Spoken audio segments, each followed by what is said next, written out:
Let's take a look here at example number 4, part A. I want to find the derivative of the function y equals e to the secant of x to the third. Now what you'll notice here is that I do have a triple composition going on here, just like we talked about in the last video. I have an f of x function, which could actually be thought of here as e to the x. Inside that function, I'm plugging in a secant of x function, but inside the secant function, there's a x to the third power. So all in all here, I have h being plugged into g, and then that result being plugged into f. So I have a triple composition. Now again, to take the derivative, I can just focus on the outermost function first. And so here, that would be my e to the stuff. So I would say, all right, I want to take the derivative of e to the stuff. How do I do that? Well, the derivative of that is just e to the stuff. Okay, now I say, look at the stuff. Is it just an x? No, it's a whole bunch of stuff there, right? I mean, there's a whole secant of x to the third.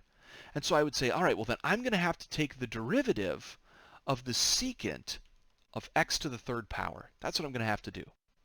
All right, so if I wanted to go ahead and take the derivative then of secant of x to the third, I'd say, well, really what I have here is secant of stuff.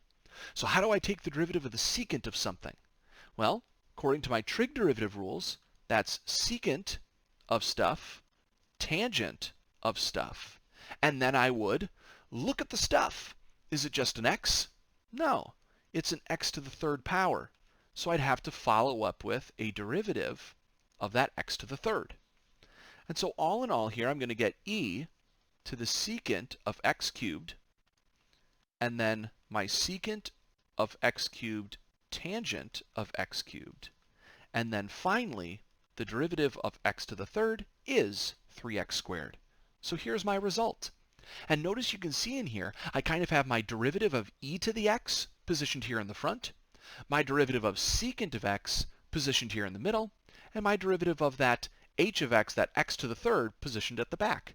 It's just along the way, I left the stuff that was plugged into that original function remain. Well, let's take a look here at just one more of these together, and then I'll have you try the remaining two on your own. So here, I'm going to be working with the function y equals, and oh gosh, I got a lot of things going on here. I have a whole fraction being raised to a power. Okay, so, I'm not going to worry about breaking this down to figure out how many functions we have. I'm just going to start by noting that right now I have a bunch of stuff raised to the fourth power, and so I could think about doing this with a chain rule. So I could say that my derivative right now is actually going to be 4 stuff to the third. And so I'm just going to have to leave all of this stuff here on the inside completely the same. But I'll have to follow up with what's the derivative of that stuff. Okay, so I'm going to have the derivative of e to the x over e to the 2x plus 1. And, oh boy, how do I need to take the derivative of this? Well, you might notice I'm going to need a quotient rule. All right, nobody said these derivatives were going to be pretty, but this is how I would have to take them. So let's see, I have all of this, and this is raised to the third power in here. Then I'm going to have to set up a quotient rule. All right, so let's see, I'm going to need e to the 2x plus 1. And then in my denominator, I'm going to need e to the 2x plus 1 quantity squared. This is really ugly. All right, now I'm going to finish that product rule sort of shape on the top, just of course with a subtraction as opposed to a plus. All right, so I need the derivative of e to the x. That's just going to be e to the x. And now I subtract.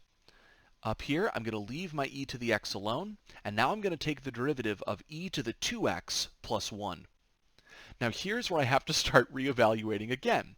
Notice that if I want to do the derivative of e to the 2x plus 1, I do the derivative of each piece with the sum rule.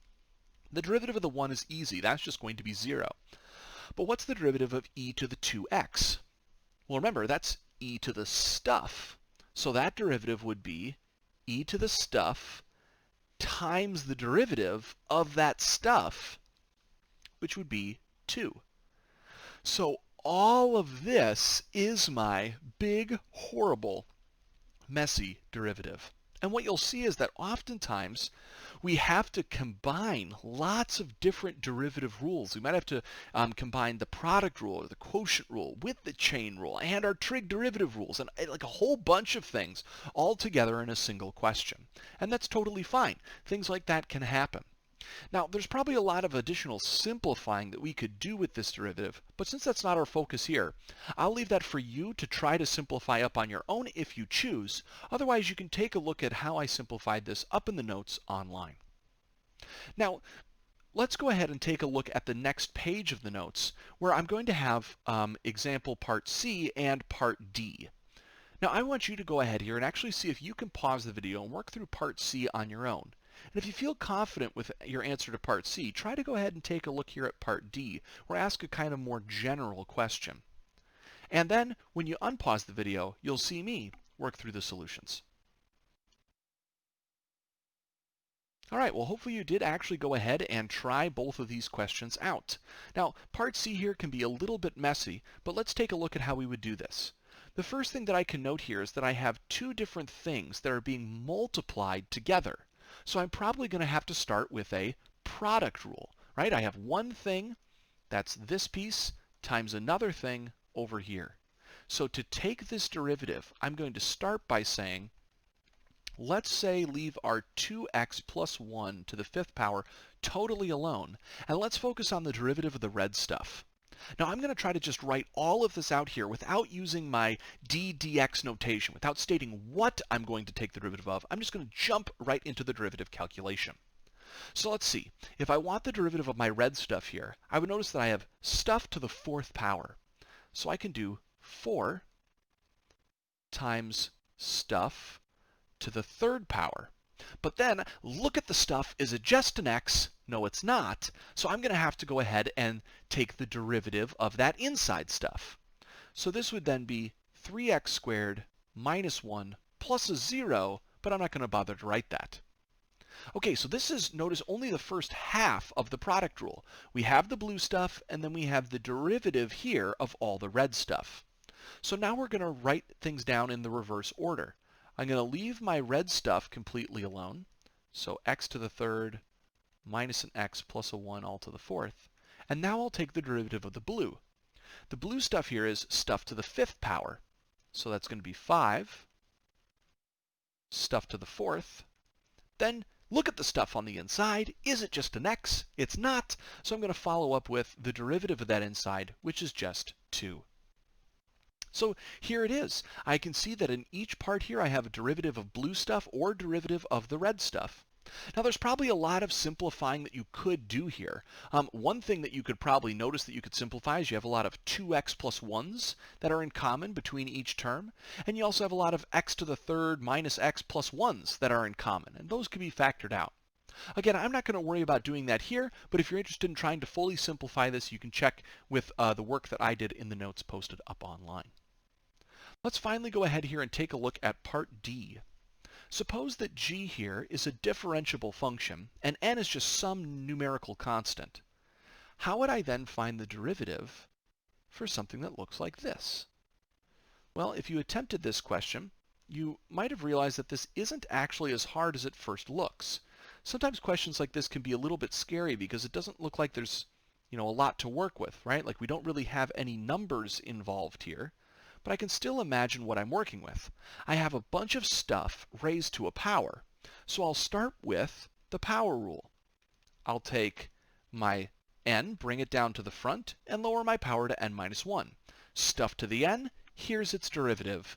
I just have to follow up. Since this inside is not just an x, it's g of x, I'm going to go ahead and follow up with a derivative. So this would be it. That's the whole derivative formula there. So hopefully this is starting to feel a little bit more comfortable. But if it's not, if you still have a lot of questions, I would highly encourage you to go ahead and start to practice with the worksheet questions. You have to dig in deep on this topic because the chain rule is probably the most complicated rule because it requires, again, that you can see that, yeah, we have a composition here of stuff to a power, or we have a composition here of like secant with something plugged into it. And so that takes some getting used to. It's kind of a visual switch that you have to make in your mind. So go ahead, try to practice those things on the worksheets. And of course, shoot me an email or stop by office hours if you have questions, and I'd be happy to work with you on some specific questions to help try to clear up any issues that you might be having.